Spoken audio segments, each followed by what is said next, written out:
नमस्कार दोस्तों, आज स्वागत है। हमारे समय के ज्ञान पर आने के लिए तो चैनल पर नया हो तो सब्सक्राइब कर ले। न्यू वीडियो के लिए दोस्तों। प्रिय भक्तों, बहुत समय से आप लोगों के प्रश्न आ रहे हैं कि मुख्य द्वार पर जल छिड़कने का सही समय क्या होता है और सही विधि क्या होती है और हमें किस समय हमें जल छिड़काव करना चाहिए। क्या मुख्य द्वार पर जल छिड़कने के लिए स्नान करना आवश्यक है या बिना स्नान किए भी मुख्य द्वार पर जल का छिड़काव किया जा सकता है? झाड़ू लगाने से पहले, फिर झाड़ू लगाने के बाद जल का छिड़काव कब करना चाहिए? और हां, एक और प्रश्न आया है कि क्या पीरियड्स में हम अपने घर के मुख्य द्वार पर जल का छिड़काव कर सकते हैं या मुख्य द्वार पर दीपदान कर सकते हैं? जो भक्त अपने मंदिर में प्रतिदिन एक लोटा जल रखते हैं, उस जल का क्या करना चाहिए, किस प्रकार प्रयोग करना चाहिए और क्या हम उसे खाने में प्रयोग कर सकते हैं या फिर हम किसी पौधे में डाल सकते हैं? और कुछ लोगों का कहना है कि जब हम मुख्य द्वार पर जल छिड़कते हैं तो घर के अंदर की तरफ से जल छिड़कें या घर के बाहर की तरफ से जल का छिड़काव करें। तो दोस्तों, इसके बारे में कई लोग शंका में हैं। आज हम यह शंका सभी भक्तजनों की दूर करने वाले हैं। कई ऐसे लोग हैं जो कि फ्लैट में रहते हैं, कुछ ऐसे लोग हैं जो कि किराए के मकान में रहते हैं, एक ही कमरे में रहते हैं, तो उन्हें अपने घर पर मुख्य द्वार पर दीपदान किस प्रकार से करना चाहिए, जल कहाँ छिड़कना चाहिए, मतलब किस जगह को मुख्य द्वार मानकर वहां पर मुख्य द्वार से जुड़े हुए उपाय करें। तो आज की वीडियो पूरी तरह से आपके प्रश्नों पर ही आधारित है। तो दोस्तों, वीडियो शुरू करने से पहले आप सभी से रिक्वेस्ट है, माता लक्ष्मी के सच्चे भक्त कमेंट बॉक्स में जय मां लक्ष्मी अवश्य लिखें और वीडियो आपको अच्छी लगती है तो वीडियो को लाइक करना ना भूलें। भक्तों, मुख्य द्वार पर जल छिड़कने का सही समय क्या होता है और सही विधि क्या होती है, आइए जानते हैं। तो देखिए, अगर आप मुख्य द्वार पर जल छिड़कते हैं तो आपको ध्यान रखना है कि जल आप एक दिन पहले ही किसी पात्र में भरकर रख देना। मतलब दोस्तों, रात को सोने से पहले एक पात्र में कोई भी आप पात्र ले सकते हैं, जैसे कि आप एक तांबे का भी पात्र ले सकते हैं। तांबे का ना हो तो आप पीतल का ले सकते हैं, स्टील का ले सकते हैं, चांदी का ले सकते हैं। जो भी पात्र आपके पास उपलब्ध हो, एक लोटे में थोड़ा सा गंगा जल डाल दीजिए और उसके ऊपर शुद्ध जल भर दीजिए। और हां, यदि आपके पास गंगा जल ना हो तो भी परेशान होने की आवश्यकता नहीं है। सिर्फ शुद्ध जल से भी आप पात्र को भर सकते हैं और उस जल से भरे पात्र को अपने घर की रसोई में रख दीजिए। अब दोस्तों, आप अगले दिन सुबह उठकर इस जल का छिड़काव अपने घर के मुख्य द्वार पर करेंगे। अब बहुत से भक्तों के प्रश्न आए हैं कि क्या हम स्नान से पहले इस जल का छिड़काव कर सकते हैं या फिर स्नान करना आवश्यक है? तो देखिए भक्तों, मुख्य द्वार पर जो सुबह सवेरे सबसे पहले जल छिड़का जाता है, जैसे कि जो रसोई में रखा हुआ जल होता है, यह एक तरीके से उपाय के तौर पर किया जाता है। भक्तों, घर में किसी भी प्रकार की परेशानी हो, किसी भी प्रकार के दुख दर्द रहता हो, गरीबी हो या फिर कलह क्लेश बहुत अधिक रहता हो, मतलब किसी भी प्रकार की नकारात्मक ऊर्जा से आप परेशान हैं, बहुत समय से परेशानियों में ही घिरे हुए हैं, आपके घर में हमेशा क्लेश का वातावरण रहता है, तो ऐसे में घर की रसोई में एक लोटा भर के जल रखा जाता है और यही जल घर के मुख्य द्वार पर सुबह उठकर छिड़का जाता है। प्रिय भक्तों, इस जल के छिड़काव से आपके घर की कोई भी परेशानी हो बहुत शीघ्र समाप्त हो जाती है। आपके घर में कैसी भी नकारात्मक ऊर्जा हो तुरंत समाप्त हो जाती है। इस उपाय को करने से आपके घर में सुख समृद्धि भी आती है, कलह क्लेश से भी मुक्ति मिलती है और बीमारियों से भी मुक्ति मिलती है। मतलब देखिए भक्तों, किसी भी प्रकार की मानसिक परेशानी हो, शारीरिक परेशानी हो, आर्थिक तंगी हो या आपके घर में कोई वास्तु दोष हो, किसी भी प्रकार का ग्रह दोष हो, जैसे कि कई बार ऐसा होता है कि कई लोगों के ऊपर कई प्रकार के बुरे ग्रह दोषों का प्रभाव होता है, जिसकी वजह से घर में परेशानियां हमेशा बनी रहती हैं, तो ग्रह दोषों के प्रभाव से भी आपको मुक्ति मिलती है। इसके अलावा वास्तु दोष और पितृदोष भी समाप्त होता है। इसके साथ ही जैसे कि बहुत से लोगों के सवाल होते हैं कि उनके ऊपर किसी ने कुछ कर करा दिया है, उनके परिवार में किसी भी प्रकार की पहले कोई परेशानी नहीं थी, लेकिन अभी कुछ समय से परेशानियां लगातार आती ही जा रही हैं और कोई रास्ता नहीं मिल रहा है परेशानी से निकलने का। तो किसी के भी किए कराए तंत्र मंत्र का प्रभाव हो किसी की बुरी नजर का प्रभाव हो, तो भी आपके इस उपाय से, मतलब इस एक लोटा जल से, आपकी परेशानी स्वतः ही कुछ दिनों में समाप्त हो जाती है। तो यह घर की सभी परेशानियों से मुक्ति पाने का रामबाण और सबसे सरल, सबसे आसान उपाय होता है जो हमारे शास्त्रों में वर्णित है। तो आप अपने घर की रसोई में एक लोटा जल रखें, रात में भरकर, और प्रातःकाल जल्दी उठकर उसी जल से अपने घर के मुख्य द्वार पर छिड़काव कीजिए। अब जैसे कि बहुत से लोगों के सवाल आते हैं कि यह जल हमें किस समय अपने घर के मुख्य द्वार पर छिड़कना चाहिए, तो देखिए, सुबह सूर्योदय होने से पहले इस जल का छिड़काव आपके घर के मुख्य द्वार पर हो जाना चाहिए।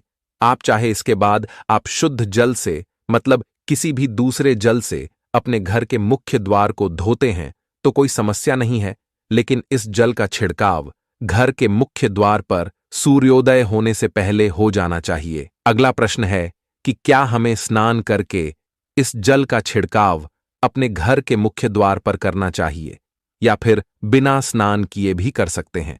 तो देखिए दोस्तों, यह जो हम जल छिड़क हैं, मतलब यह एक उपाय होता है, तो इसे हम स्नान करने के बाद नहीं करते हैं। सुबह जल्दी उठते हैं और उठकर सबसे पहले घर की रसोई में जाएंगे, उसके बाद उस जल को लेकर आप घर के मुख्य द्वार पर जाएंगे, फिर मुख्य द्वार खोलकर, मतलब मेन गेट खोल दीजिए, और उसके बाद मुख्य द्वार पर इसी जल का छिड़काव कर दीजिए। और जल का छिड़काव करते समय अपने पितरों का ध्यान कीजिए, मां लक्ष्मी का ध्यान कीजिए, क्योंकि कहा जाता है कि सुबह सुबह मां लक्ष्मी प्रत्येक द्वार पर आती है, जिनके भी द्वार खुले होते हैं, जिनके घर में जल का छिड़काव मुख्य द्वार पर हुआ रहता है, माता लक्ष्मी उसके घर में प्रवेश कर जाती है। तो मां लक्ष्मी का अपने मन में ध्यान कीजिए और एक तरह से प्रार्थना कीजिए कि हे मां लक्ष्मी, आप मेरे घर में प्रवेश करें, मैं आपका स्वागत करने के लिए तैयार हूं। और इसके बाद अपने पितरों का ध्यान कीजिए, क्योंकि हमारे घर की दहलीज जो होती है, वहीं पर पितरों का भी वास माना जाता है। तो जब आप दहलीज पर जल के छींटे देते हैं तो आपके पितृ बहुत प्रसन्न हो जाते हैं और उनका आशीर्वाद भी आपको प्राप्त होता है। तो सुबह जो आप जल छिड़कते हैं, इसके लिए स्नान करने की आवश्यकता नहीं है, बिना स्नान किए भी कर सकते हैं। दोस्तों, अगर तुम में से कोई महालक्ष्मी जी को मानता है, तो अगर सच में ही भक्त हैं, आप इस वीडियो को लाइक कर नीचे कमेंट बॉक्स में एक बार जय महालक्ष्मी लिख देना। दोस्तों, आपका अगला प्रश्न है कि क्या झाड़ू लगाने के बाद हमें जल का छिड़काव करना चाहिए या फिर झाड़ू लगाने से पहले भी जल का छिड़काव कर सकते हैं? तो देखिए, जैसे मैंने आपको पहले ही बताया था कि उठने के बाद सबसे पहला कार्य जो आपको करना है वह जल का छिड़काव ही करना है, उसके बाद आप झाड़ू लगा सकते हैं। लेकिन एक चीज का ध्यान रखिए, जब हम सोकर उठते हैं तो सबसे पहले बिस्तर पर बैठे हुए ही अपने दोनों हथेलियों को जोड़कर और दोनों हथेलियों को सामने से जोड़कर पूरी हथेली को देखा जाता है, उसमें मां लक्ष्मी का ध्यान किया जाता है, उसके साथ ही 5 देवताओं का ध्यान किया जाता है। 5 देवता कौन कौन से होते हैं?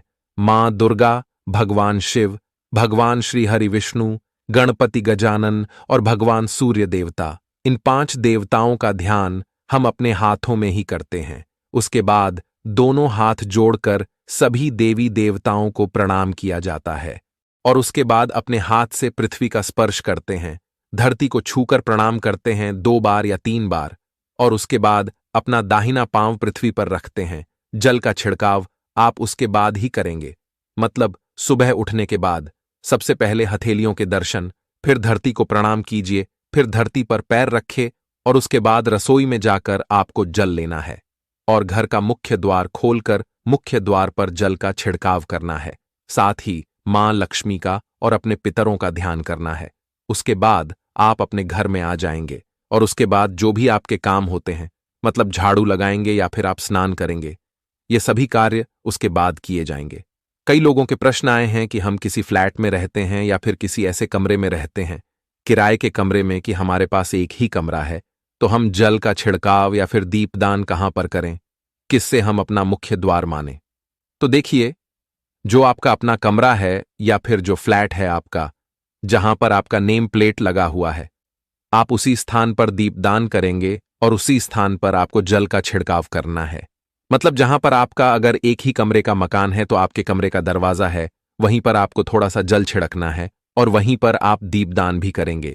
जो कि मुख्य द्वार से जुड़े हुए उपाय होते हैं, वह आप अपने घर के मतलब जो अपना कमरा है उसके बिल्कुल दरवाजे के पास ही करेंगे। आपका अगला सवाल है कि क्या पीरियड में हम अपने घर के मुख्य द्वार पर जल का छिड़काव कर सकते हैं, दीप दान कर सकते हैं? तो देखिए, जल का छिड़काव करने के लिए पीरियड हो या ना हो उसे कोई फर्क नहीं पड़ता। जल का छिड़काव कर सकते हैं। रही बात दीपदान की, तो दीपदान देखिए कार्मिक पूजा में आ जाता है, और कार्मिक पूजा हम बिना शुद्ध हुए नहीं कर सकते हैं। मतलब पीरियड समाप्त होने के बाद ही आप दीपदान कर सकते हैं। दोस्तों, बाकी जल का छिड़काव आप कभी भी कर सकते हैं, पीरियड में भी कर सकते हैं, कोई समस्या नहीं है। और भक्तों, अब आपका प्रश्न है कि क्या मंदिर में जो हम जल रखते हैं, क्या वह रखना जरूरी है, और अगर हम रखते हैं तो उस जल का क्या करें? देखिए, मंदिर में जल रखना बहुत आवश्यक है। जल एक ऐसी चीज होती है जिसमें सभी प्रकार की जो एनर्जी होती है ऑब्जर्व हो जाती है। तो जो हम पूजा पाठ करते हैं, मंत्रों का जप करते हैं या वहां पर प्रार्थना करते हैं, जो भी हमारे अपने मन की कामना भी कहते हैं, भगवान से तो सभी चीजें उस जल में समाहित हो जाती हैं। इसलिए पूजा करने से पहले घर के मंदिर में एक लोटा जल रखा जाता है, और उसके बाद दीपदान मतलब एक दीपक प्रज्वलित कर दिया जाता है। यह अग्नि और जल का एक तरह से बैलेंस भी हो जाता है, और इसलिए शास्त्रों के अनुसार घर के मंदिर में एक लोटा जल भी हमेशा होना चाहिए और दीपक भी प्रज्वलित करना चाहिए। तो अब इस जल का करना क्या चाहिए? देखिए, जब हम जल रखते हैं, सुबह की पूजा में रखते हैं, मतलब सुबह जो हम पूजा करते हैं प्रातकालीन पूजा, उस समय जल रखा जाता है, और वह जल हम अगले दिन उठाते हैं। मतलब जब आप अगले दिन पूजा करने जाते हैं दोस्तों, स्नान इत्यादि करने के बाद तो आप उस जल को उठाते हैं।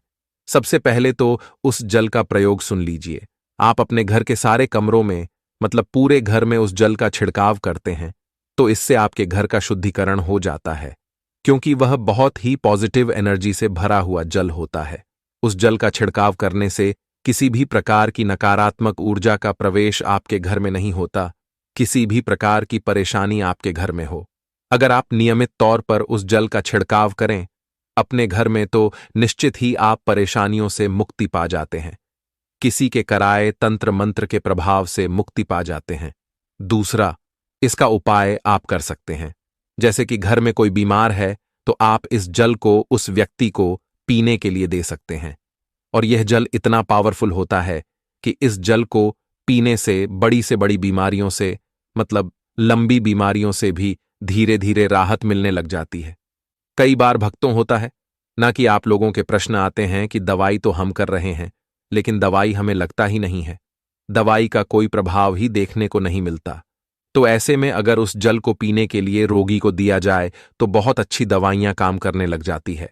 और जैसे कि परिवार में अगर बहुत अधिक कलह क्लेश रहता है, हमेशा आपस में सामंजस्य बनता ही नहीं है, आपस में हर बात पर मतभेद होता है, तो परिवार के सभी सदस्य इस जल में से अगर थोड़ा थोड़ा पीते हैं तो धीरे धीरे विचारों में परिवर्तन आने लग जाता है, सकारात्मक विचार सभी के होने लग जाते हैं और आपस में समन्वय होने लग जाता है।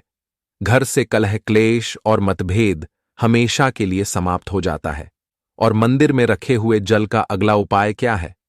देखिए, अगर आप कोई दुकान करते हैं, कोई व्यापारिक स्थल है आपका, तो प्रतिदिन इसी जल में से थोड़ा सा जल ले जाकर दुकान पर व्यापारिक स्थल पर छिड़काव कीजिए।